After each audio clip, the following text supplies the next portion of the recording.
Good morning. Well, Providence police say they have developed a new lead, releasing new surveillance videos showing the clearest pictures yet of the primary person of interest that they are looking for. These videos appear to show the potential gunman walking near Brown University at 2 p.m. on Saturday. That is just 2 hours before the shooting. The man is seen wearing a dark beanie, a surgical mask over his face, and a dark two-tone jacket.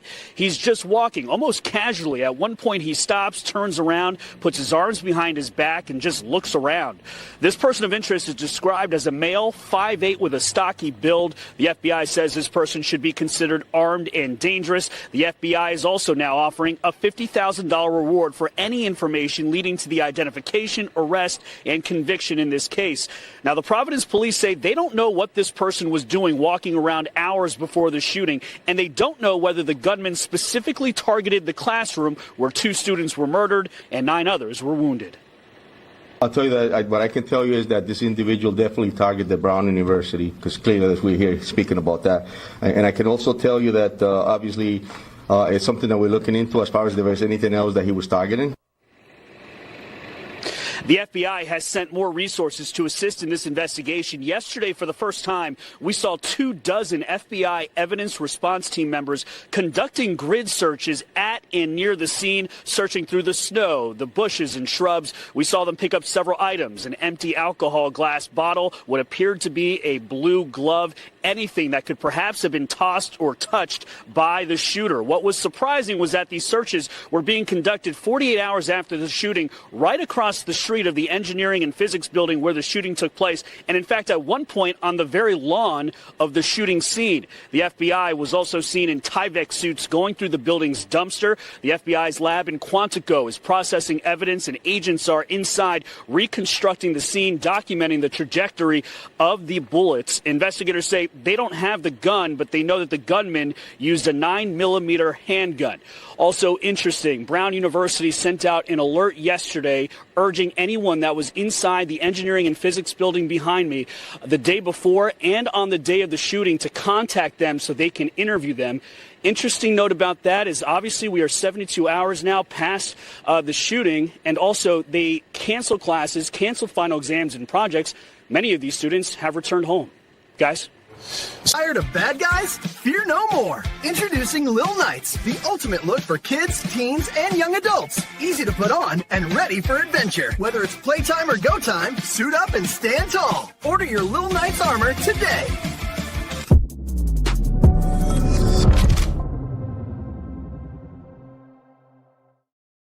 That was a good one, Jerry. What was that? I would have, I get that for my kids for Christmas. Ladies and gentlemen, it is the Christmas season here in the studio. We are ready to roll. December 16th, 2025. It is a season of rebirth and rejoicing and reclamation of what was lost. And we hope that there's a lot of that going on. There's some dark forces, however, that have been unleashed on our nation, and we're going to talk about them today. I am unfortunately going to report to you as of right now, this moment, we still have no idea who the hell went and engaged in a targeted political assassination, we'll say it, at Brown University, killing the one Republican leader on the entire college campus. We don't know who it was. The FBI has finally released, or the university has finally released, some footage of a wobbling, bulbous, fat walrus who's seen skulking around. And you're telling me this is the best footage we have? We're going to get into it today. I'm angry about it. I'm pissed. I got to tell you, I'm pissed. I want to have joy in my heart. I want to have uplifting on today's show. I want it to be a joyous holiday time. And you know what? We are seeing some good things. And so we're going to cover that as well. Trump slaps BBC with a $10 billion lawsuit. You're not allowed to just edit President Trump's words and lie on his name. You're not allowed to do that to anybody, ladies and gentlemen. And we're going to talk about it with Senator Tommy Tuberville, Representative Beth Van Dyne, and Erica Donald's joining the show. My name is Benny Johnson, and this is The Benny Show. Why don't we kick it off? The Christmas season, very Christmassy, ladies and gentlemen. Here's my ornaments. Okay, I want to get the vibe going. The vibe. Let's do President Trump. We have all of our ornaments here. All of our beautiful Christmas ornaments. We have 12 total for 12 days of Christmas. Maybe you have this one. And my little box of ornaments. Maybe you have this one. Maybe you have the RFK candy cane holder. Maybe, ladies and gentlemen, you have the Trump 2028 hat. Who knows? What I do know is that these ornaments are not made by filthy communists 5,000 miles away. They're made by beautiful American patriots right here, and they've shipped in time to get them on your tree this season. $5 each. Can't get better than that. Ladies and gentlemen, no inflation around here. We are ready for the golden era of Christmas ornaments, at least. And fresh off going to the White House for a Christmas party and a Christmas tour and everything like that. Boy, we are bringing the Christmas spirit. Let's do it. How about our tree of the day? Our tree of the day here. Look at that. A beautiful Charlie Brown Christmas tree there. Freaking love it. From Amanda McAlpin. Amanda McAlpin. Look at that. A beautiful tree sitting there right by the fireplace. Gorgeous. JD Vance holding it down at the bottom. Get your ornaments today. Let's rock and roll. Home Title Lock is the partner of today's show. Home Title Lock can make sure that you don't get thieved by the sticky bandits or the wet bandits, whichever Home Alone you like the best. Which Home Alone do you like the best? I think that I like the original, honestly. Home Alone is a Christian movie. Did you know this? It's true. Home Alone was written by Christians, by devout Catholics. It is about protecting your house. Home Title Lock is also about protecting your house. Cybercrime is exploding, and while the sticky bandits, wet bandits, didn't engage in cybercrime, they certainly were there to thieve your home.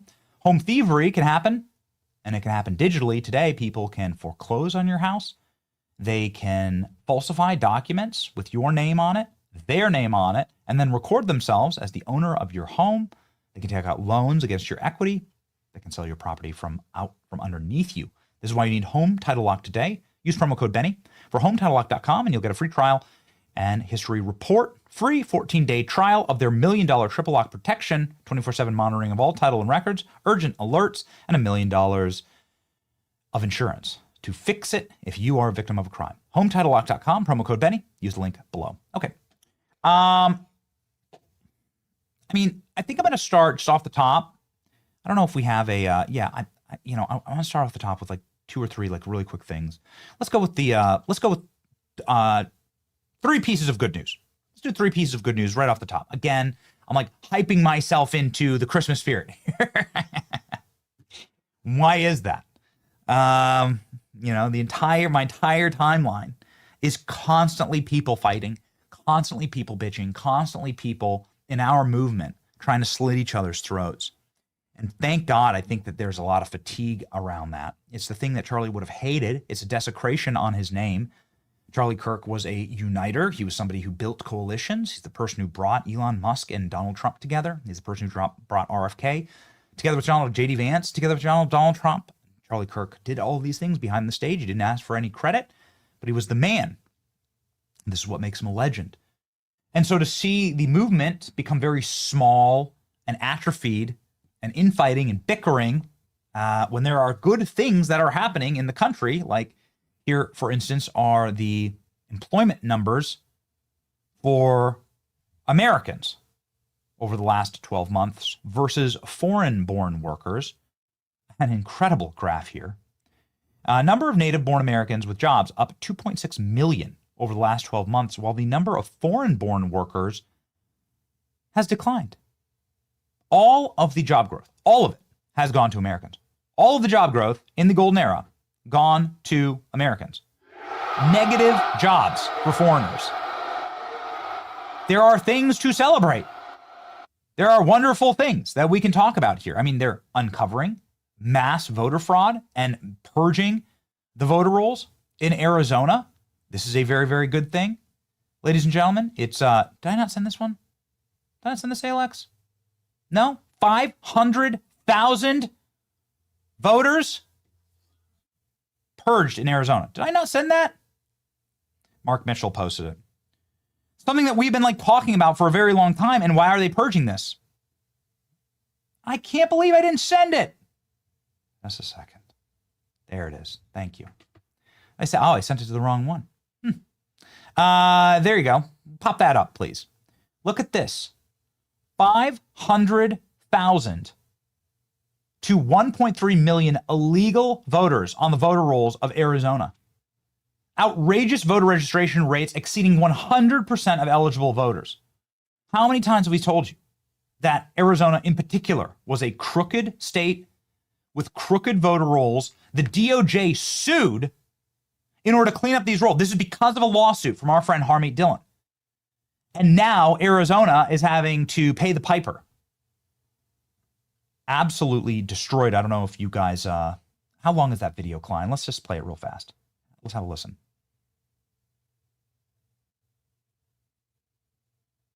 Suit on Tuesday against Secretary of State Adrian Fontes after discovering from 500,000 to 1.3 million illegal voters on the state's voter rolls. The Gateway Pundit reports the lawsuit highlights outrageous voter registration rates, with some counties exceeding 100% of eligible voters, including deceased individuals and those who have moved away. The lawsuit states this: our findings reveal a staggering number of counties with more registered voters than eligible citizens. This is a clear indication of a system in disarray. We are holding Adrian Fontes accountable. Dude, that's what I voted for. Here's one more thing that I voted for. Private sector jobs increased by 125,000 over the past 2 months. This quarter, government jobs fell more than 150,000. This is the Trump administration reprivatizing the economy. Hard data, hard numbers. Ladies and gentlemen, this is what America First looks like. Now, I know it's not perfect. It's not perfect. We talked yesterday about Dan Bongino. Apparently Dan Bongino may leave the FBI. I don't know, man. I think that would suck. But right now, we got some good things rolling. There's going to be the implementation of some pretty sharp financial policies that starts on January 1 when the big beautiful bill is implemented. Some major tax cuts, a new Fed chair. Don't black pill, man. Yes, we do care about our midterms. Yes, we do care about our country. Yes, there are good things happening. Yes, they are cleaning up the voter rolls. Yes, they are ending fraud. Yes, there are going to be massive filings by the federal government. I have confirmed this. I have confirmed it. Take it to the bank. Massive filings by the federal government, full exposés on stolen elections, to the point of the Arizona clip. The government is operating on behalf of the people to clean up the voter rolls, to ban electronic voting, hopefully, to fix our nation. Obviously, critical errors were made in past elections, and so we're here to celebrate it. We did celebrate yesterday at the White House. Before popping back to Tampa, First Lady, let me take my family into the White House. Just wanted to share this photo with you. No, I did not surreptitiously place any of our ornaments on a White House Christmas tree because they work very hard on making sure these trees are just right, and it was gorgeous. It was beautiful, and we are honored, obviously, and humbled by God's grace to be able to carry forward this energy to you, to this movement. We're going to be doing that tonight at Mar-a-Lago, hanging out with General Flynn tonight at Mar-a-Lago, and then later this week with America Fest, with some other surprises sprinkled in there, ladies and gentlemen. So here we go. Just kicking off. There's not that many shows left before Christmas, so I'm wanting to lock in. Let's stay positive, right? The toxicity. Klein saying I had a good coat there. That's right. I finally got an adult coat. I finally got the adult jacket there. What did my wife call it? You see my son. My son's like pulling my tie. You can't ever take a normal picture with your kids. You just can't. It's just not possible. The fact that we get one photo of them all looking at the camera is a miracle. Parents, do you feel me? What is the point here? The point is that I do love Home Alone, and that's the Kevin McAllister's dad jacket. That's his jacket. That's the jacket that he wears when he's running through the airport, right? And Kevin thinks he sees his dad, and it's a different guy wearing the same jacket. That's the Kevin McAllister dad jacket, okay? And I've always wanted, I'll admit it to you, I've always wanted one. And now I got one. So that's what my wife calls it. And she's not wrong. So there you go. This is Peter McAllister's in the Peter McAllister jacket. What's up? So one of these days, I mean, obviously the goal for all men is to have the Peter McAllister house. How does Peter McAllister afford to take his entire family first class to Paris? What does Peter McAllister do for a living? I don't know, man. He doesn't tweet all day. But anyway, we're proud of what we're building here. Proud of my Peter McAllister jacket. Enough. Sorry for all the ranting and raving.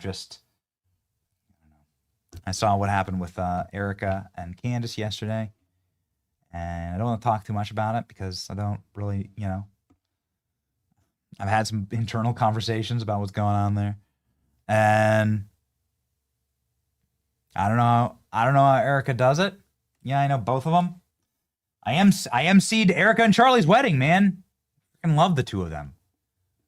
Charlie's like a brother to me. And Candace and George, and we were friends with them too. And I got nothing, I got nothing against them. And it's unprecedented, the levels of toxicity and spiraling that has happened. And I hated it. But more than anything, I hate influencer drama. Because it's like, oh yeah, it's all about me. No, it's actually about the country. It has nothing to do with you. We should be humbled by God's grace every single day, get up and do the work. And so I've been angry that so much of what happened after Charlie's death, his memorial, and that unifying moment that was transcendent and quite spiritual, that's been like ripped at, frayed, pulled at, broken. And so I've been trying, I guess, not to fuel the fire. So, eyes on target. You can't win a war if your own side's firing at you, if you have incoming from behind the lines. And so we've been, doing our level-headed best to press on. But I don't like the distractions. I don't like them. I want people to be adults and handle stuff like adults. And that happened, I think, yesterday. I hear some very, very good things from behind the scenes about this. So I want to just cover this very quickly off the top since it's just on the mind. And I just left a couple of phone calls from people about this. This is what you should want. Here's Erica Kirk's tweet about a 4.5-hour meeting with Candace Owens yesterday in person. Had a very productive conversation with Candace Owens. More to come from both of us. Looking forward to America Fest this week. We'll be there. Time to get back to work. Agree. Time to get back to work. Absolutely. There are people out here. We're going to talk about Brown University. They're literally coming to kill us all. They're coming to kill us all. There's a dude coming to kill me the other day. There's a dude trying to kill me. A couple of them, they're now facing federal prison time. There's going to be trials. I'll probably testify at those trials. Be happy to. Enough. Make no peace with evil. Defeat it. Destroy it. We're not called to make peace with evil. Are you a Christian? Well, then live your life like Christ. Christ did not entertain evil. Christ banished demons. Christ spaketh against evil. You're not more Christ-like than Christ. Christ wasn't suffering sin. He wasn't suffering, go and sin no more. But he certainly wasn't one to sit there and to make peace with Satan in the desert. No, Satan was manipulating the word of God, which is powerful, which is the most powerful thing on earth, that centers all of us. And Christ was there to rebuke him for lying. So hopefully the lies shall be rebuked. Candace Owens saying, Eric and I had an extremely productive 4.5-hour meeting. How do people meet for 4.5 hours? I don't know. Everybody at this company knows that if you're on the phone with me for more than 4 minutes, something's gone horribly wrong. I'm more like 4 seconds are the style of phone calls. Better yet, every phone call could just be a text message, and every text message could just be a Telegram message, and every Telegram message should probably just be like a GIF or an emoji. And so I don't know what people talk about for 4.5 hours. The rule of this company is that we have banned all Zoom calls. There are no such thing. Nobody needs more pointless meetings. But there it is. Okay, good. Maybe it's a different way that women handle things than men. I'm not sure. But anyway, here's what I do know, that these two women, Erica Kirk and Candace Owens, they met yesterday. And Well, looks like it went great. According to the phone calls that I had, show was late for just a minute today because I was talking with frankly, I was talking with people that know exactly what was happening here. They said that what happened was a much needed reconnection with reality and peace between both sides and an understanding. It's a great old quote. It's hard to hate up close. Say it again. It's hard to hate up close. Somebody's sitting right in front of you. It's very easy to like hate an avatar or like, shit post behind a screen, scream. But like then you actually meet someone and they're like in the same room as you. And, it really takes a darkness of the human heart to like hate somebody that's willing to sit down with you. And if they're sitting down with you in good faith, then, well, typically the way that the human heart is oriented is you're going to be able to find some common ground. We're all humans after all. Everybody makes mistakes. Let's continue to read here what Candace says.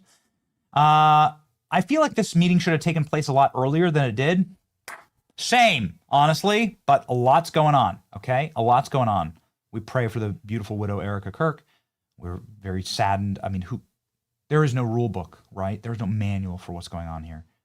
It's totally and completely banality of evil that took Charlie from us. And the reactions, of course, have been wildly different across the board. We've had to mourn here on the live stream. It's been tough. We agreed on much more than I had anticipated, of course. We also disagreed on various points and people as well. More importantly, we were able to share intel and clarify intent. I will, of course, have a full rundown on the show tomorrow. I'm exhausted, but I want to let you guys know nothing was held back. An immediate result was that tensions were thawed. Okay, this has been seen by nearly 5 million people, 68,000 likes, 6,000 reposts. Good. I don't want there to be tensions. People can disagree. There's tons of people that I disagree with all the time. I go on shows with people I disagree with. People can disagree, but there is a movement out here that is trying to kill us. And I'll say it once, because everyone asked me the Nick Fuentes question. Everybody asked me about Candace. We've just been at all these different events. The New York Young Republicans, a huge Christmas event with thousands of people.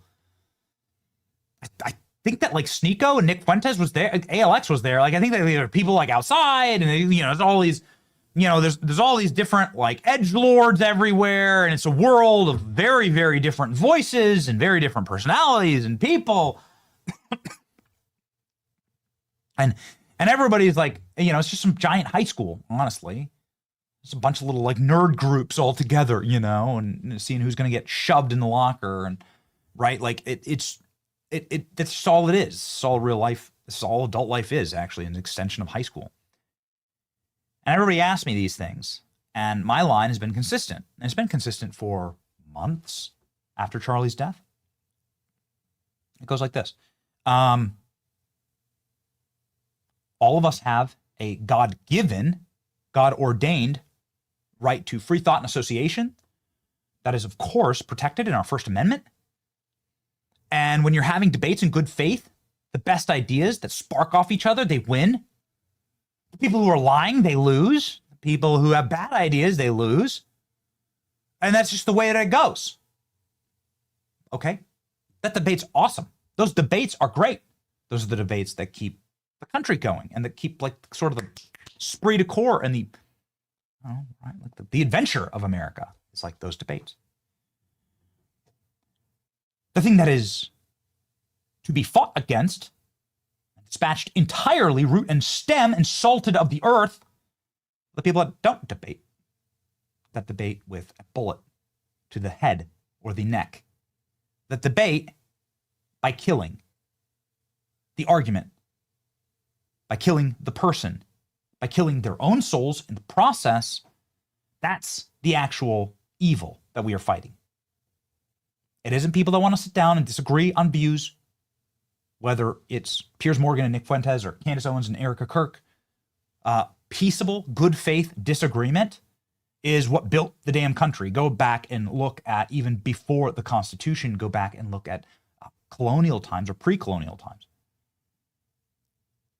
What destroys a country like ours is sectarian violence, where a bunch of trannies and a bunch of left-wingers, a bunch of people who consume way too much Reddit or TikTok, Discord, or MSNBC, in the case of the congressional shooter, right, who went ahead and blasted, sprayed bullets with the intent to slaughter every Republican member of Congress that was sitting on a baseball field, was very close to killing multiple members of Congress on that baseball field. This guy was, of course, a Bernie Sanders volunteer, lifelong Democrat, MSNBC watcher. His name's James T. Hodgkinson, and nobody remembers him at all because Republicans are weak and cucked. And they refuse to protect us from the true enemy. This is why this show is perfectly happy, and I am perfectly embracing of those who just wish to have good faith arguments. But what we're seeing is that the left has decided to lay down the mantle of the argument and pick up the weapon and just kill us all. It's what happened at Brown University. It's what's happening right now at scale throughout the nation. Every one of us is at risk. Multiple people are facing life in prison for trying to kill my family. I've seen it. You've seen it. The time is now to get very, very serious about this threat. The threat is not an edgelord saying something naughty on the internet. The threat is the people who wish to kill us and harm our families. They don't kill you because you're a Nazi. They call you a Nazi so they can kill you.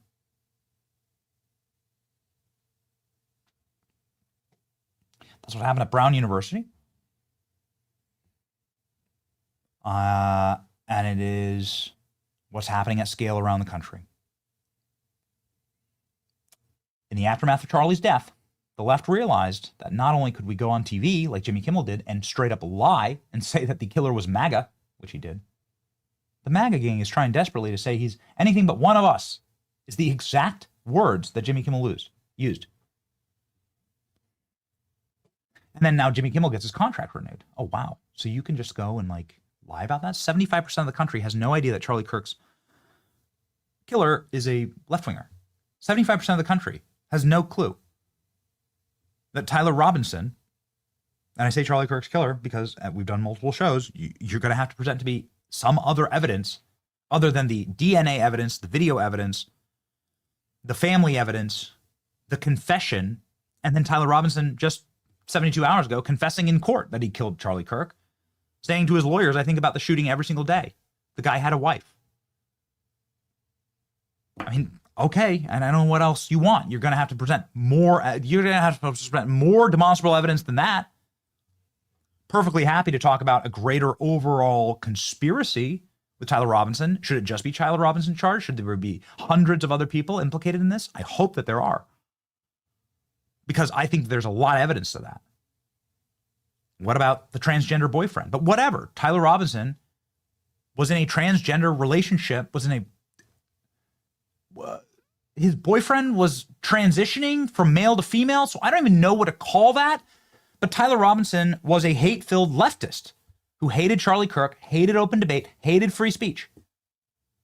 He murdered Charlie because of that. He said so in his own writing, his own words, his own confessions. He said it to his family. Then he said he wanted to kill himself. That was prevented from being done, and I think, thank God, because now we're able to hopefully have a trial live where we can see all of the evidence laid out. We can see what actually happened and why, and hopefully many more people will be charged. Anyhow, that's the evil that we're fighting. That's it. And that's the evil we've always fought. Remember, the idea of free speech to a king in America was enough to start a whole war. Free speech is like flipping the bird to the King of England, King George III, and saying, we hope these truths to be self-evident. That all men are created equal, endowed by their creator with certain inalienable rights. Among those are life, liberty, and the pursuit of happiness. That was free speech. Nobody had ever spoken to a king like that. and they got a war for it. Obviously went to war over that. So we were willing to die for free speech. That's the legacy of this country, and that's what Charlie did. Died for free speech. In the purest tradition of Christian martyrdom and American martyrdom. And so that's what we're fighting for. I hate to see my side with such dire stakes crumble in on itself in what seems like the definition of just kind of petty bickering. And I want to just compliment Erica Kirk, and I want to compliment Candace for making peace here. I think people have had enough of the drama, and I think there is drama fatigue, frankly, right now on the right. And I don't want to add to it. It is not productive. Candace has confirmed that she is alive. I think the final thing that will stay in all this. Here we go. 4.5 hours later, I'm alive. I'm totally fine, and I'm sorry. I was going to do a show for you guys this evening, but I am truly exhausted. Very productive conversation. I asked every single question. I mean, from Egyptian planes to Turning Point USA Faith, and I was very surprised by some of the answers that I got, and I think they were also very surprised when I shared certain intel. This probably should have happened a very long time ago, but I wanted to let you guys know that I am alive, and I will have the full rundown for you guys tomorrow of what transpired. And yeah, I think it was definitely a very big step in the right direction. So I'll see you guys tomorrow. Okay. Well, ladies and gentlemen, it's like maybe we just pivot entirely off of this conversation 100%. Like maybe we just give absolutely no more flame, no more fuel to the fire on this. But I think that is a very positive action, and I hope to see more of it. Honestly, I want to see people acting like adults, because there are very adult issues that are happening right now across the country. We have real existential issues. We're going to talk about what happened at Brown University and some of the horrors. The left has effectively launched a jihad against conservative students after realizing that they could get away with murder. It's Charlie Kirk. Here we go. Before we jump into that, ladies and gentlemen, Charlie Kirk dying for his faith. Clearly, something was happening at Brown University as well with this Christian conservative leader at Brown University. We need to fight for liberty. We need to fight for religious freedoms. We need to fight against darkness. First Liberty is an organization that does that. It's holidays. Maybe consider joining and supporting this organization that fights on behalf of religious freedom. Clearly, the battle lines have been drawn with a win rate of over 90% of their cases, including a 9-0 record at the Supreme Court. The First Liberty Institute is committed to helping protect your religious freedoms. Their state-by-state reports of religious freedom is extremely important, and Religious Liberty State Index can rank your state, it's peer-reviewed, and show you how liberty for religion and free faith in God is under attack in your state. If you want to see the First Liberty Institute's state index for your state, get a free copy today at firstliberty.org/Benny. That's firstliberty.org/BENNY. Ladies and gentlemen, First Liberty is a partner of our program. Okay, here we go. Cops release very grainy new video of suspect Brown shooter as they hunt for new leads. I'm going to try to not go full-scale psychotic on this story. I'm going to try to not lose my mind over all of this. But if you run a traffic light, then you're going to get a 4K photo of your license plate sent to you. If you were picking your nose or eating an Egg McMuffin while you ran that traffic light, you will be able to see the Egg McMuffin flakes, like on your fingers as you're driving. You'd be able to see the coffee stain, on your dashboard. There are high-def 4K cameras everywhere. This is something that's bothered me about Charlie's murder, is the lack of real crystal images of what happened. That has been very frustrating. We've been very open about that. They're holding all the evidence for the trial. Fine, but just leak it. Yeah, let people see some of the more demonstrable evidence in order to shut down some of the wild speculation that is not helpful to your case, quite frankly. Anyway, this has enraged me because a young woman who was clearly targeted for murder there at Brown University, who was the vice president of the college Republicans, who was a devout Catholic and a devout Christian, who has deep ties to political activism, pro-life activism, to Doge even. Her name was Ella Cook. She was shot and killed. While allegedly the shooter yelled, "Allahu Akbar." That's allegedly. We say that not to protect the shooter, but because there are different accounts. But they yelled something, "Allahu Akbar," and then went after the 1% of conservatives on campus. So here's what we got. This grainy footage is so enraging that there's 4K cameras everywhere, and all you can get from the DC pipe bomber, Charlie Kirk's killer, is shots like this. So this is what they're saying. This is who they're saying is the person of interest. Let's go to the next one. You see this one. So you can see rotund, kind of fat, got a gut, very simpy walk here. Some people are saying that this gait, oh, here we go, gait analysis again. But some people are saying that this gait looks potentially feminine, potentially a woman. We don't know.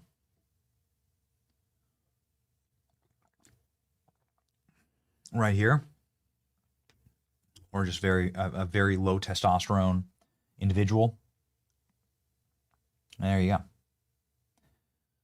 So this is the individual wearing a mask, wearing a dark beanie and a black block, but some people are saying that you could see potentially like a Palestinian kippah, that you could maybe see like some type of left-wing activist like fanny pack there. Not sure if we have clear enough shots to show that.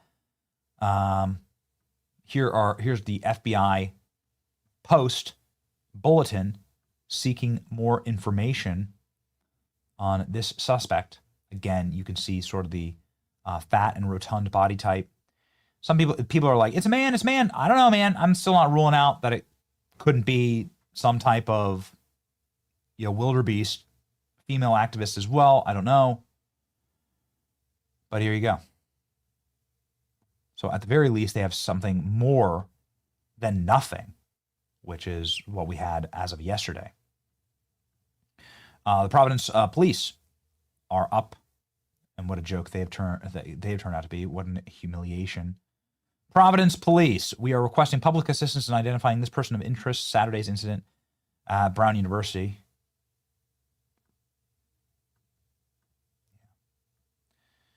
Sure as hell seems like a political assassination to me. Providence police released new images of person of interest tied to Brown University mass shooting on Monday evening. Officials attempted to calm growing anxiety that the gunman is still on the loose. Well, the gunman is on the loose. I don't know how else you fix that.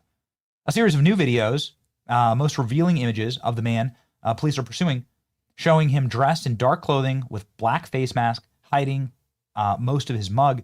One of the clips shows him milling about outside of the campus for a few hours before the shooting. A few hours. So you have hours of footage.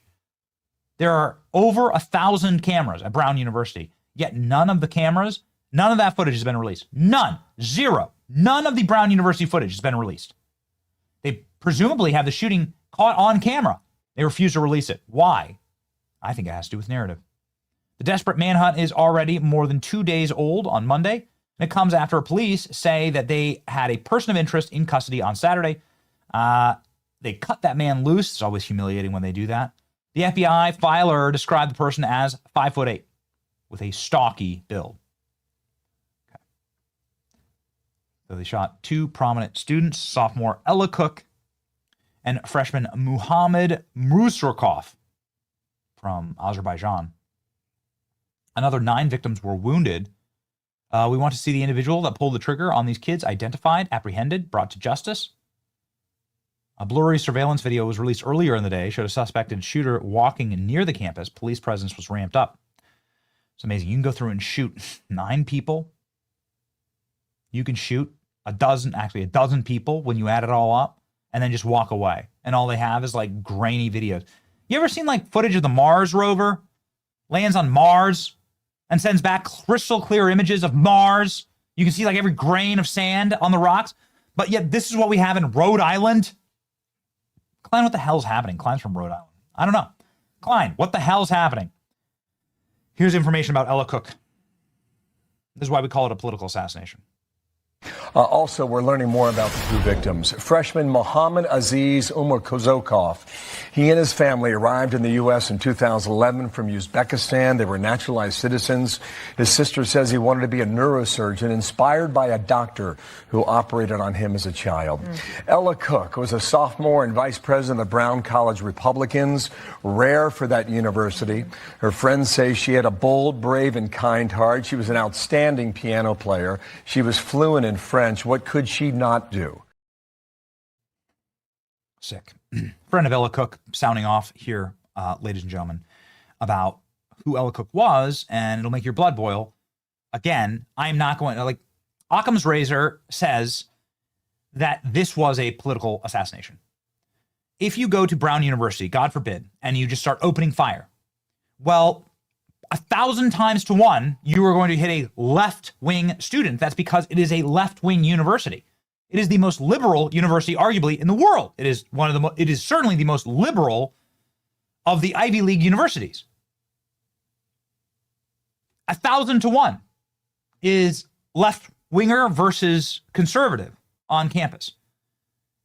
Yet the person who was killed was the only conservative on campus. He's going to have to explain that one to me. No, I'm sorry. No, I don't believe it. They've got to find this They've got to find this shooter. We must know more. Here goes, a friend of Ella Cook. I tell you, I'm so, everything I read about this young woman, I'm an amazing piano player, fluent in French, a bright light for everyone. And tell us about your friend. Ella was the type of person that, regardless of if you've never met her before, she was just such a bright light. She was extremely welcoming, and it's just such a devastating loss. I can't believe that she's not with us anymore. And our thoughts are with you. And you say that the community at Brown is very small, and you're very well connected to each other. How did you get to know her? What was your first contact? Ella and I sat next to her in a Brown Republicans meeting. How big is that group? Not very big, 10 people or so the room's pretty small, and we're all good friends. And Ella and I are 2 of the main women that are in this club at Brown. So we immediately kind of stuck to each other. And she was a freshman at the time, this spring when I met her, and kind of wanted some guidance going into her sophomore year, what she should do. And what did she want to do? Ella she was kind of unsure about what she really wanted to do. She started off as an APMA French major, and then sort of started to decide that she might want to switch to economics and maybe go into policy, but she was kind of she could do whatever she wanted to do. She was so bright. Right? She could have done what she didn't make enemies, did she? She made friends everywhere she went. Yeah. Ella was the type of person, her best friend, Lexi, who was actually the person who called me to tell me. She's Jewish, and Ella is the type of person that would go to Chabad with her, and then her friends would go to Mass with her, and that just kind of, that story really stuck with me because it just pretty much sums up. This past 3 months. When will enough be enough?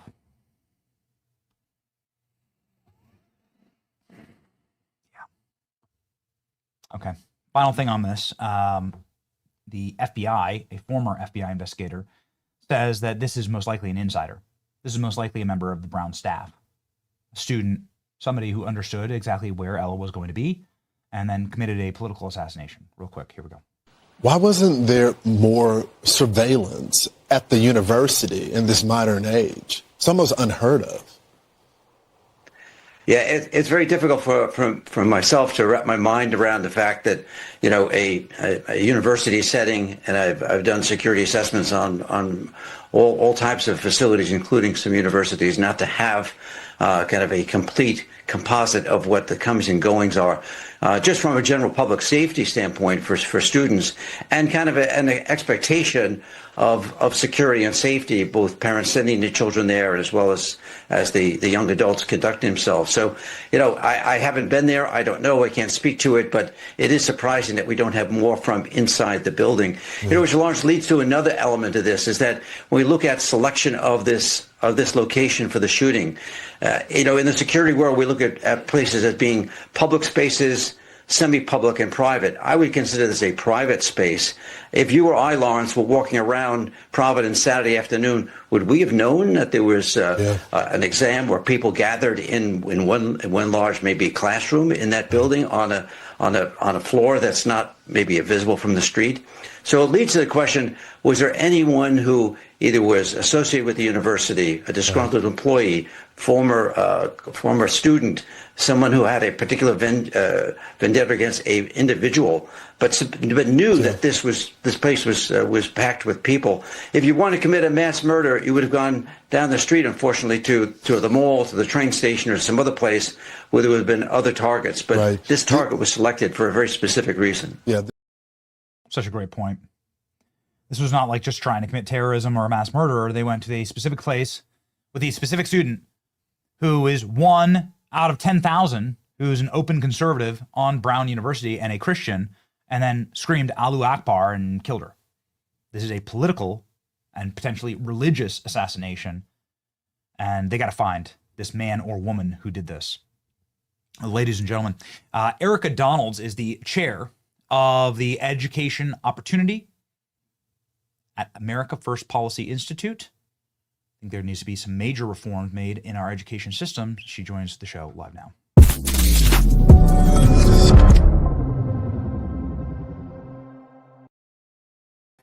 Erica, thank you for being on the program. Sorry, this just makes my blood boil. I'm very angry. You have children that are in school and at university right now. What needs to be done to secure our students? Obviously, I know that your son is actually a Turning Point USA activist, and very proud, obviously, of his activism.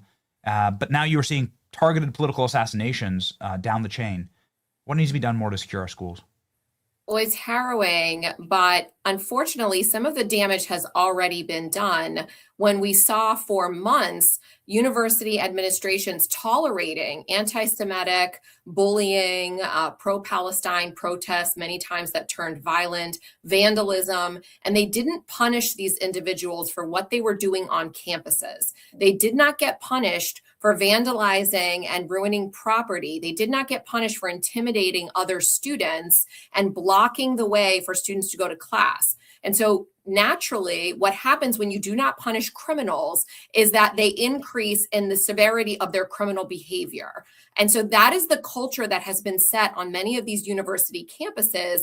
And we see now that some have resorted to even further violence, of course, with shootings on campus. And we as parents, we, of course, are concerned for our son's safety, but that will never allow us to back down from standing for our principles and standing upright. But we expect these university leaders to clamp down on violent behavior and any threats that would be made against students, whether that's for their religion or their political beliefs or otherwise. There are a lot of places that have armed guards. Hospitals, for instance, have armed guards. And inflow, outflow procedures.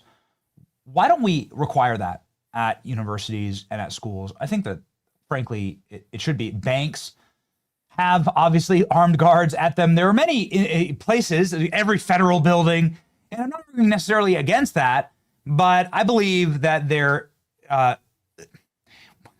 when you're seeing what happened, whether it's Charlie Kirk's assassin being able to go on the lam, or then this assassin being able to just walk away, clearly not a very fit individual, bulbously kind of wobbling around the streets, and able to just walk away. We still don't know who the hell they are. There's been zero footage released by Brown University. Something just stinks here, Erica. Well, every university that I'm aware of has their own police force. But, we've seen... So where were they? Exactly. Where were they when a shooting took place on campus? It's 12 people shot, Erica. 12 people. It's not a huge campus.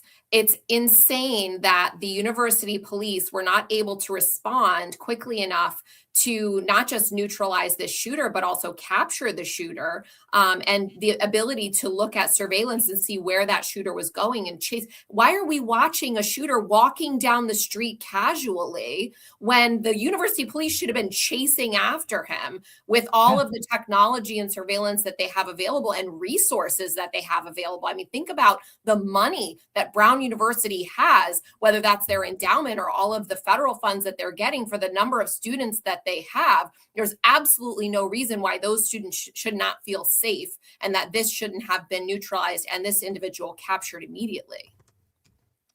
Erica, Grok is telling me right now that there are 95 full-time, highly trained security officers at Brown University. 95?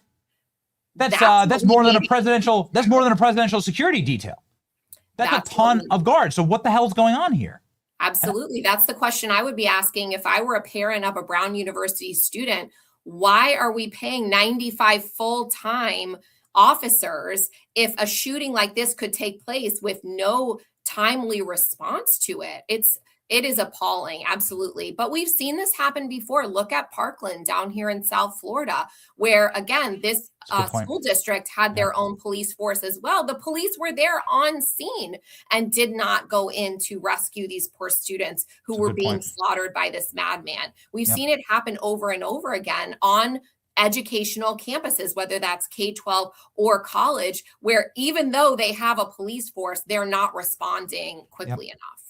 I want to just ask a quick last question here, and I'm sorry, we have a tight show today because we were traveling, but I want to ask a last question. Like, when it comes to America First Policy Institute, what is your recommendation to harden schools and to ensure that we don't have coward cops? I'm so glad that you brought up Parkland. It's such a great point, actually. There was an armed officer that cowered and hid while kids were getting mowed down here in Florida. And I believe that there was legislation that was passed in order to prevent that from ever happening again. I think that cop is being tried. The cop is like facing major severe penalties, and they're going after the officer, as right they should. But what should be done from a legislative perspective in order to ensure that like no parents have to have their kids come home in a body bag like Ella Cook right now? Well, the first thing is that universities should not be gun-free zones. It goes back to the most basic element of this, is that all of those students that were sitting in that classroom did not have Second Amendment rights at that moment. They were not able to defend themselves and their fellow citizens from this attacker. Can you imagine if just one of those students was armed and was exercising their Second Amendment rights in that moment? They could have saved lives, they could have saved injury, and they could have neutralized this criminal.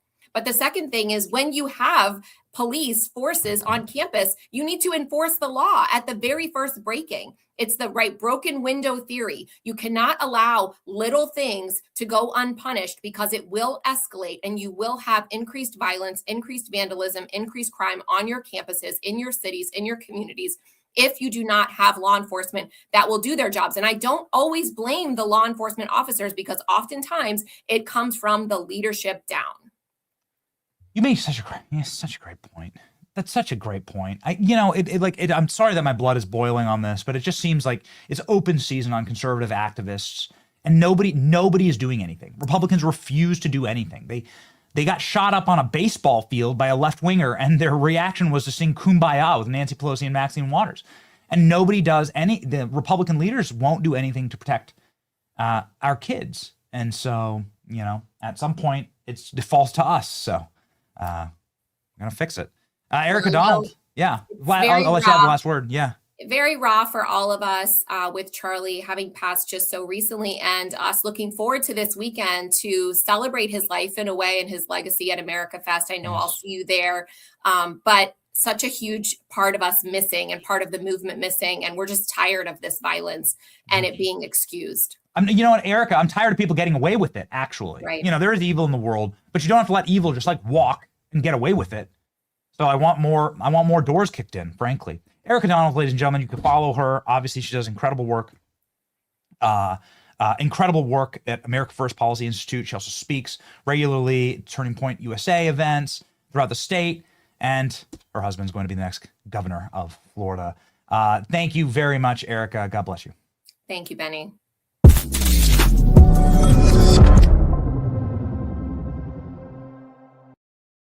Ladies and gentlemen, moving quickly over to Senator Tommy Tuberville, and somebody who's always spoken very raw and real truth on our program.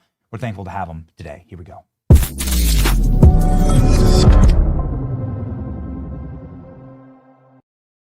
Senator, last time we spoke was at Auburn University. There were 10,000 kids packed into a stadium to hear you and the Trumps. And I got to tell you, man, I'm really upset at this situation at Brown University because those kids, they are like sitting ducks in these gun-free zones. And more importantly, it just doesn't seem like anybody has any intention or is trying too hard to catch this killer.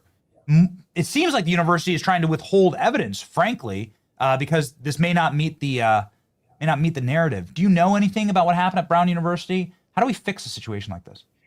Well, first of all, thanks for having me on, Benny. And I just got out of a classified hearing with all 100 senators about the drug boats that are being blown up in the Caribbean on the Eastern Pacific. And it just shocks me that how the Democrats want to protect more of the drug dealers than they do Americans. Well, it carries over to what we're talking about here. One of the individuals that was killed at Brown University was from Mountain Brook, Alabama, a young lady named Ella Cook. She was a Republican leader in the Republican Party at Brown University. You can't tell me she wasn't targeted. I would hate to miss that opportunity to say that because the consequences here are very, very fishy. But at the end of the day, I just heard your interview before this. Nobody really pays a price for this. I mean, it's and on campus, and I've been on campuses all my life, 35 years. I was a college football coach, and more of these are continuing to happen. And we're going to have to force the hand of these people that run these universities. For instance, I'm getting ready, hopefully, to be the governor in the state of Alabama. And we're going to have to do something where for every 20 or 30 students on campus that these universities are making tons of money, that we have security for those people. We have to add the number of people. We have to ensure the safety of the young people on these campuses because they are a target. They are easily accessible. And it just amazes me that, again, we go back to the Democrats are worried more about the drug dealers than they are about people that are killing people here in our country. I know it was a classified briefing, but I'd be deigned to ask you, Senator, what did you learn about these drug boats getting yeeted? You said there were 100 senators there, so the entire Senate showed up to get a briefing from Secretary Hegseth? Yeah, everybody showed up, and there wasn't really anything classified about it, other than if we'd have watched the video. We have not seen the video. Some senators have, but at the end of the day, we all want to know it. Tell everybody: is there a process that we go through before we shoot a boat? Is there a process legally? Do lawyers look at this? Do people at certain levels look at it? And let me tell you something. What they go through before anything that happens to any of these boats is, it has to be right on. And there have been boats that they have not attacked. And so at the end of the day, they're doing their job as Pete Hegseth, Secretary of War, Marco Rubio, all these people. And again, lawyers involved. But the one thing I will and want to say about this is for 20 years, starting with Obama. Thousands of people have been droned and bombed, and nobody said a damn word about it. And then all of a sudden, President Trump goes after the drug people, which, by the way, and you're in my lifetime, Benny, we've heard the war on drugs and how they've killed people in our country. Fentanyl and a lot of these drugs are more dangerous than a nuclear weapon. My God, we're losing hundreds of thousands of people a year, our young people, 18 to 45 in our country. Shut the hell up and let us do our job. Democrats are not going to do their job, so let the Republicans and Donald Trump do the dirty work. And it is dirty work. We all understand that, but it's against people that are trying to kill the people of the United States. Protect our citizens, and that's what our Constitution says, and that's the authority they have. That's right. We want to see more strength from the Republican Party, obviously something that hasn't been a problem for you. You're one of the most outspoken senators out there. This is why, of course, we fully endorse you for governor of the great state of Alabama. And congratulations, by the way, on, is it Space Force now coming to Huntsville? Is that correct? Space Command. Now, we do have a Space Force, but Space Command is the group of people that run everything from the Army, Navy, Air Force, Marine, anything that goes into space, NASA, they control it. And it's President Trump's idea. What a great idea, because as most people know, especially up here, the next war that we have is going to start in space, and it's going to be either ended or probably won or lost from what we're doing in space in the next 10, 15, 20, 30 years.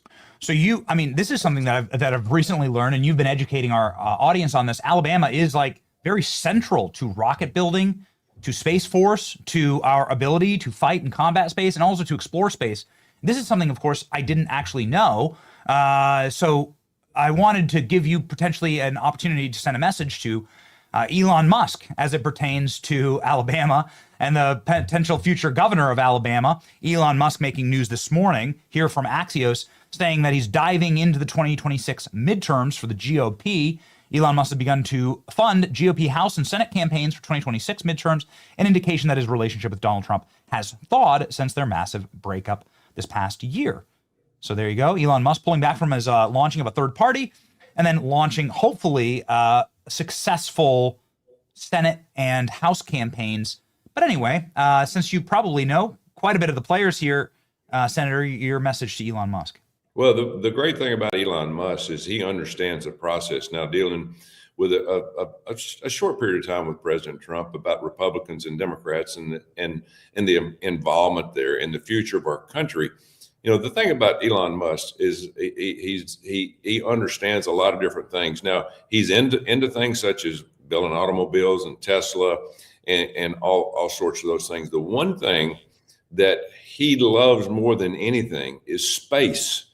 And if it has not been for Elon Musk, we would be so far behind in space, behind China and Russia, because we spent all of our money in the last 20 years on these dang wars in the Middle East and now Ukraine. We need to be putting our money, if we're going to spend it, into space. And Elon Musk knows that. He understands it. President Trump understands it. And Republicans, Democrats have no clue, like anything else. So at the end of the day, he's going to push a narrative where people start understanding, hey, y'all better wake up, because we are way behind the Chinese and Russia in space. Again, thank goodness to Elon Musk, we're within reaching distance, but we got a lot of work to do. Alabama going to help with that work? Senator, future governor? Yeah, big time. We in Huntsville, Alabama, and all over the state, we're a big military state, and Huntsville's the missile capital of the world. You see there with Senator Britt and myself, we were dedicating the opening or the beginning of Space Command, but we have the Missile Defense Agency, we have NASA, we have Blue Origin, we have all these entities like Boeing. You see there, we went over and looked at a lot of new missiles from Boeing last week with Pete Hegseth when we were there dedicating Space Command. There's a lot of great things going on in Huntsville and all over the state. But again, it goes back to one thing. You have to have the money, you have to fund it, but you have to have the plan. And a lot of that plan starts from outside agencies that are public, not governmental agencies. We have 600 defense contractors that are private. They're not government entities that help our country stay abreast of the future. and be able to protect our citizens. Very quickly here, you talked about obviously having strength in order to fight either a Venezuelan drug smuggler or potentially the terrorists that are already here in this country. Something that we've devoted the show to is to prevent, hopefully, less Charlie Kirk or President Trump assassinations. But to do that, you have to be very clear-eyed about the left and how evil that party has become and how they have winked and nodded and funded assassination culture. Yet we've been frustrated to see the Republican response to this, which has been muted at best and at worst has created bitchy infighting, frankly, amongst the ranks. We don't like that. Obviously, you can't win a war with friendly fire or fire behind the lines. And so I wanted to get your take on this, Senator, with one final little divot here, which is a return to the congressional baseball shooting, which is wild to me because some gunman goes up and is clearly targeting Republicans. And the response to that, after nearly mass murdering a bunch of Republican congressmen from Congress, is nothing. There's been nothing, that no moment of clarity, no moment of like, we're going to fix this or like making the other side, have some type of consequence. There was nothing. And so how do we fix that weakness? Well, Senator? I think it's a huge problem on the left, just basically denying that this country is in trouble in terms of immigration, in terms of our criminality, or the bad Department of Justice that we've had for years that don't put people in jail. And then obviously after you see what happened at Brown University, you saw what happened in Australia. What's the first thing the Democrats say? We got to get rid of guns. These people have lost their mind. You need guns to protect yourself. Now, there's a lot of people in our country that don't have Second Amendment rights in some of these blue cities and areas that you can't carry a gun. Enough. We got to stop this nonsense. And, if you want to carry a gun to protect yourself, you should be able to. Just be understanding that you know how to use it the right way, but we have to protect ourselves. Benny, let me tell you something. We're getting ready to go on a year, 365 days, starting January the 1st of our 250th birthday. Huge celebrations all over the country. Then we've got the World Cup coming to our country. Huge mass groups that are going to be together in a lot of different games. You have college football, you have NFL football, you have the Olympics coming here.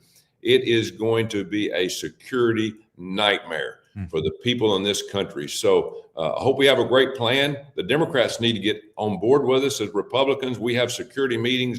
No Democrats are there.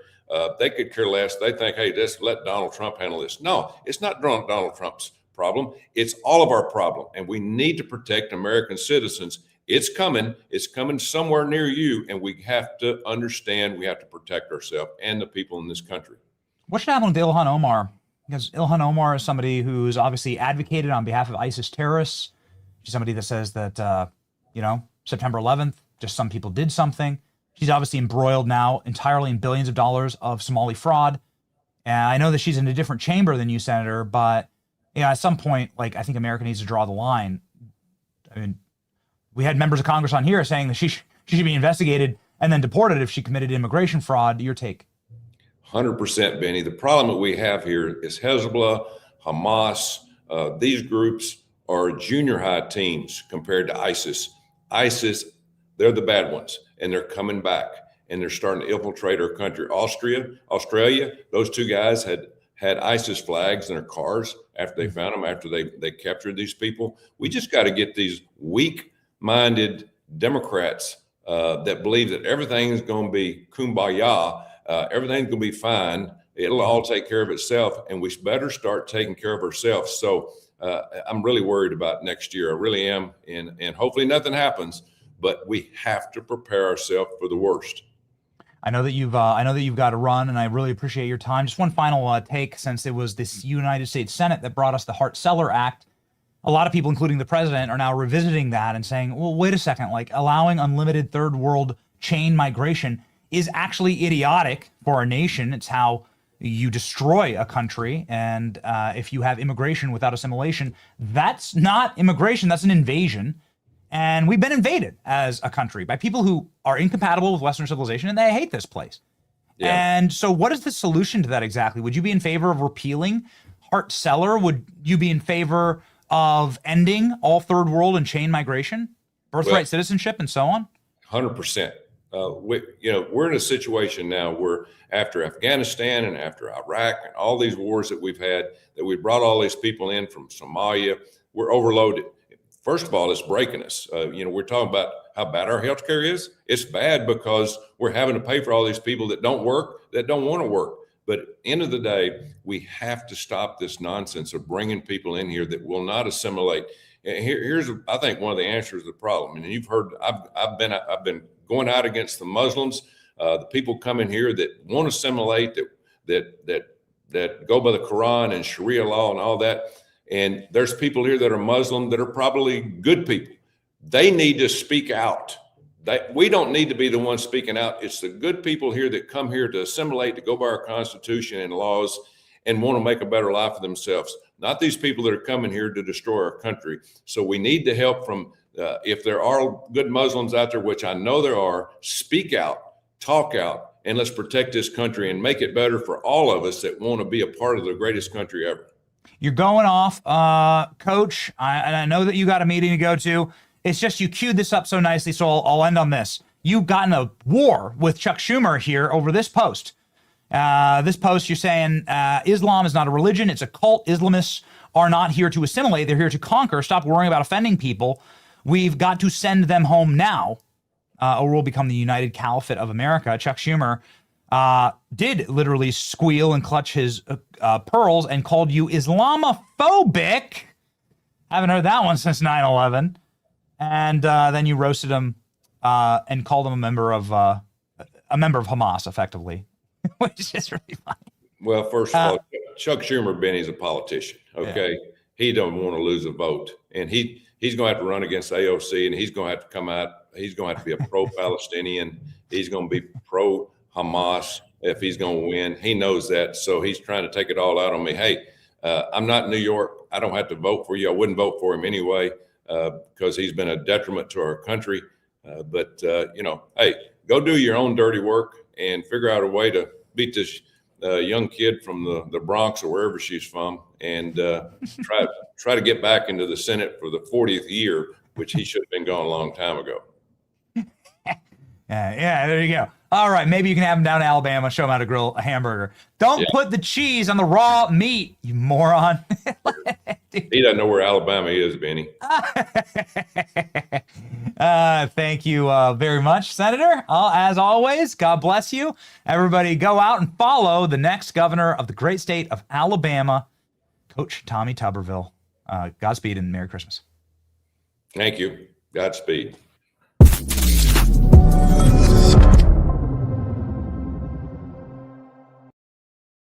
Good things happening in the country right now. Want to make sure that you stay good with your finances. American Financing can do that. People get caught up in high interest credit card debt. There really is no other type of credit card debt. All credit card debt is high interest.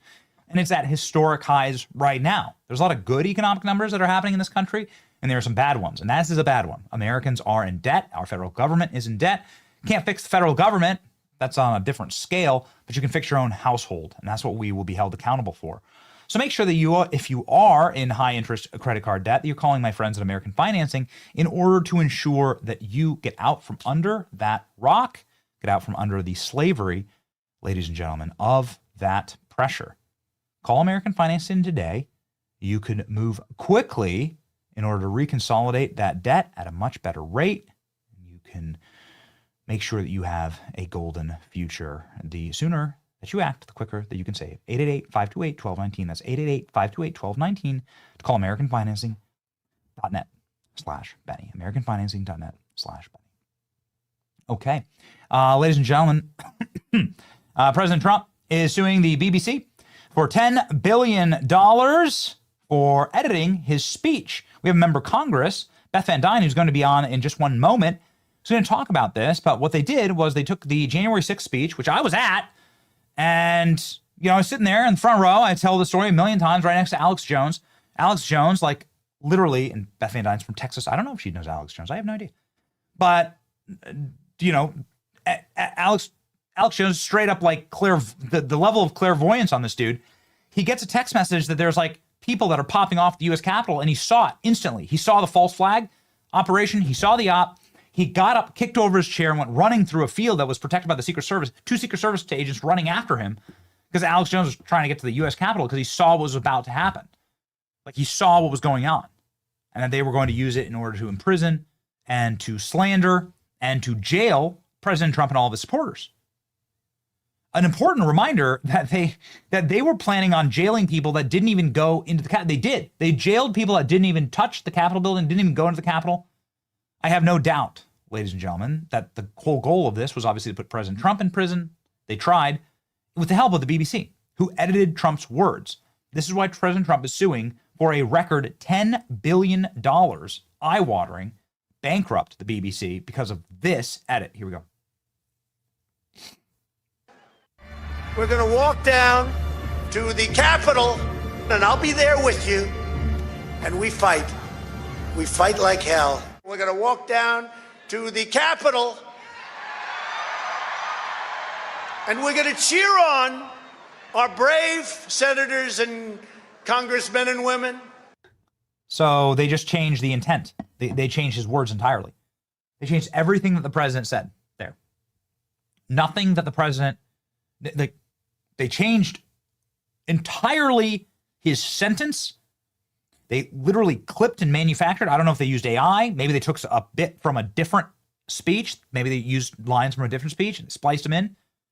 Or if they just used AI to just straight up lie about what President Trump said. I mean, this is Orwellian stuff here. And it's totally and completely evil. And Congresswoman Beth Van Duyne joins us live right now in order to talk about it because, I got to tell you, I hope that Trump wins this one. I think he will. Let's go.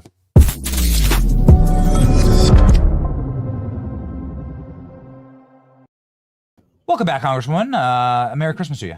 Merry Christmas, and by the way, glad that you got home safely.